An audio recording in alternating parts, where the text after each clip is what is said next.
자랑스러운 대한민국의 특별 외교관 BTS 소식입니다.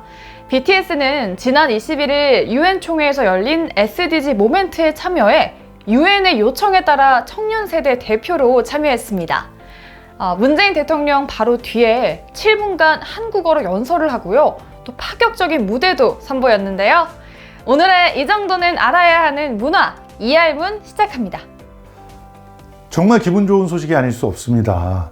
UN에서요, 우리 문재인 대통령에게 특별한 제안을 한 겁니다. SDG, 그러니까 지속 가능한 발전을 위한 모멘트, 특별 행사를 여는데 전 세계 정상 중에서 대표로 와서 기조연설을 해달라는 요청을 하면서 동시에 청년 미래 세대를 대표해서 BTS가 와서 연설을 해줬으면 좋겠다라는 제안을 한 거예요. 그래서 우리 문 대통령이 BTS를 문화특사로 임명을 해서 외교관 여권을 딱 주면서 함께 가자, 이런 제안을 했습니다. BTS도 흔쾌히 허락을 하고 함께 UN 총회를 날아간 것이죠. 그래서 그 자리에서 문재인 대통령은 기조연설을 하면서 이제 전 세계가 협력해서 이 문제를 극복해 나가야 될 때다, 그러면서 대한민국이 이제는 선진국과 개발도상국 사이에 교량 역할을 하면서 이 협력의 세대를 열겠다는 약속을 했고, 그리고 BTS는 문재인 대통령의 이 연설 뒤에 바로 등장해서 정말 감동적인 연설을 했습니다. BTS의 연설 중에 세 가지를 우리가 주목해 볼 수 있는데, 첫 번째는 지금 이 젊은 세대들이 나름대로의 방식으로 열심히 소통하면서 생존해 나가고 있다. 선입견을 갖지 말고 이 세대들의 노력을 봐달라라는 호소를 했고요.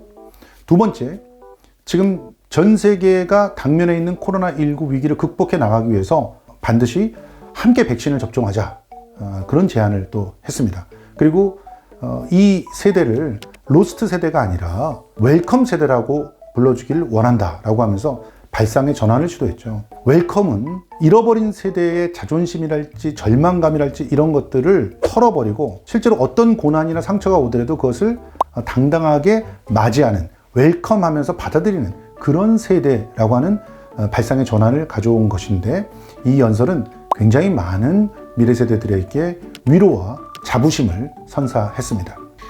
네, 이 영상을 보고 눈물을 흘렸다, 소름이 돋았다 라는 평가가 SNS에 쏟아졌다고 하더라고요. 그리고 Army Vaccinated 2라는 해시태그랑 인증샷도 SNS에 넘쳤다고 합니다. 그리고 또 이례적으로 WHO 사무총장과 유니세프가 감사 인사를 전하기도 했다면서요. 그렇습니다.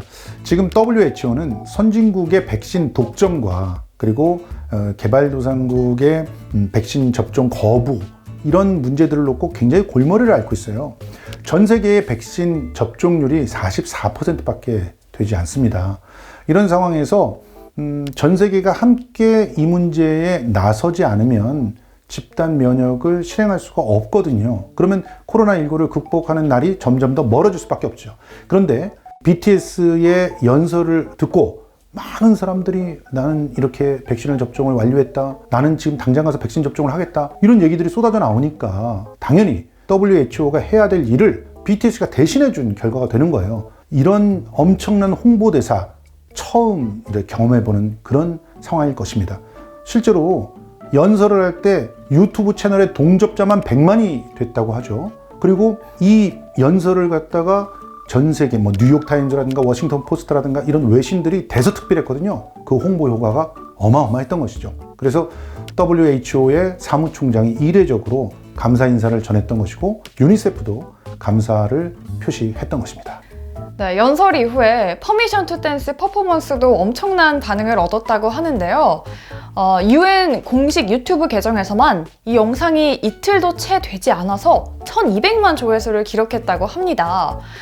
이전에 이렇게 아티스트가 UN 문부를 전체적으로 사용한 경우가 없었다고 하죠? 맞아요. 이전에 클래식이나 대중음악계에서 UN 연설회장을 무대로 해서 공연한 적은 있었습니다.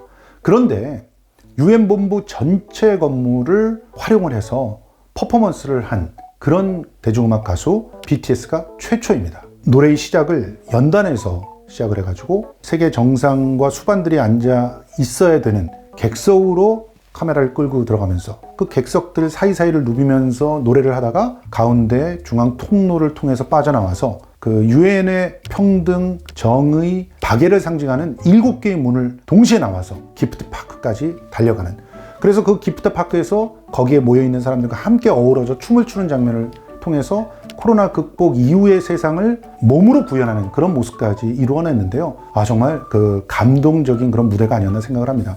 이 Permission to Dance라고 하는 노래는 노래 자체가 약간의 캠페인의 성격이 있는 그런 노래였는데, 이 UN 본부를 전체를 활용해가지고 결국 뮤직비디오 한 편을 찍어가지고 더더욱 의미 있는 노래로 전 세계인의 머릿속에 기억이 될 그런 상황이 되었습니다.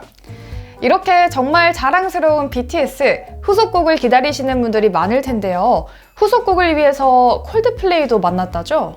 예, 후속곡 유니버스가 24일 날 공개가 됐습니다. 이들이 이 자리에서 찍은 사진이 굉장히 또 화제가 됐어요. 왜냐? 콜드플레이 멤버들이 전부 다 개량 한복을 입고 있었던 거예요. 이 개량 한복을 BTS가 가서 선물로 줬는데 콜드플레이 멤버들이 너무너무 좋아했다고 하죠. 그래서 즉석에서 옷을 입고 사진을 촬영한 겁니다. 멀지 않은 미래에 콜드플레이가 이 개량 한복을 입고 무대를 꾸미는 날을 우리가 보게 되지 않을까 기대가 됩니다.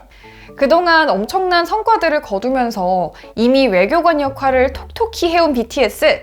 지난 12일에는 MTV 뮤직 어워즈에서 3관왕에 오르기도 했다죠? 미국에는 4대 음악 시상식이 있습니다. 빌보드 뮤직 어워드, 그리고 아메리칸 뮤직 어워드, 그래미 어워즈, 그리고 젊은 비주얼 세대들이 가장 좋아한다는 MTV 뮤직 어워드, 이렇게 4개의 시상식입니다. 그 중에서 2021년 MTV 뮤직 어워드에서 베스트 그룹상, 그리고 베스트 K-팝 송 오브 서머 3개 부분에 올라서 3관왕을 수상을 했습니다. 이번 2021년 뮤직 어워드에서 BTS는 총 7개 부분에 노미네이트 됐어요. 그러니까 BTS 자체 최초 신기록입니다. 2019년에 2관왕에 올랐고 2020년에 4관왕에 오른 다음에 이번에 3관왕까지 3년 연속 다관왕 기록을 세운 BTS. 사실 그 누구도 세우지 못한 금자탑을 계속 만들어 나가고 있는 게 아닌가 생각이 됩니다. 네, 그런데 솔직히 이 3관왕에 그친 건 좀 속상한 일 아닌가요? 버터가 15주 동안 빌보드 핫백 톱10 안에 있었고 10주 동안 1위를 했어요. 그런데 아티스트 오브 더 이어나 뮤직비디오 오브 더 이어 등 2개 핵심 분야에서는 아예 제외가 됐었거든요. 심지어 송 오브 더 이어나 베스트 팝 수상도 못해가지고 결과적으로 아시아인에 대한 차별이 아닌가 이런 지적도 나왔습니다. 예, 원래 이 그 MTV 뮤직 어워드는요, 사실 백인 중심의 시상이 진행이 되어서 인종차별이 심한 시상식으로 손꼽혀 왔습니다. 예전엔 정말 심했는데요. 블랙뮤직에 대해서는 굉장히 차별을 많이 했고요. 실제로 이제 방탄소년단이 미국에 와서 시장에서 두각을 드러내기 시작했을 때도 메인 부분에 상을 주지 않으려고 일부러 K-팝 부분을 새로 만들었어요. 그래서 상을 줬던 곳이 이 MTV 뮤직 어워드였어요. 그런 측면에서 상업적으로도 음악적으로도 작년보다 훨씬 더 성취가 있었다고 평가가 됐음에도 불구하고 3관왕에 그친 것은 최다관왕을 우리 K-팝 그룹에게 주기 싫어서 그런 거 아니냐 하는 그런 해석들도 있었습니다. 그리고 송 오브 더 이어에서 올리비아 로드리고에게 상을 준 것도 어떻게 보면은 미국 내에 그 페미니즘 메시지들이 실제로 휴머니즘 메시지를 압도했던 그런 이유 때문이 아닌가라는 그런 분석들도 있었는데요. 솔직히 분열의 어떤 그런 메시지보다 조화와 화해의 이미지가 있는 메시지에게 더 상을 줬어야 되는 거 아닌가, 그런 안타까움이 분명히 존재합니다. BTS가 다음 달에는 비대면 콘서트 계획도 있더라고요. 또 어떤 기록을 써내려갈지 기대가 정말 많이 됩니다. 네, 그럼 오늘의 이알문 이만 물러갑니다. 안녕!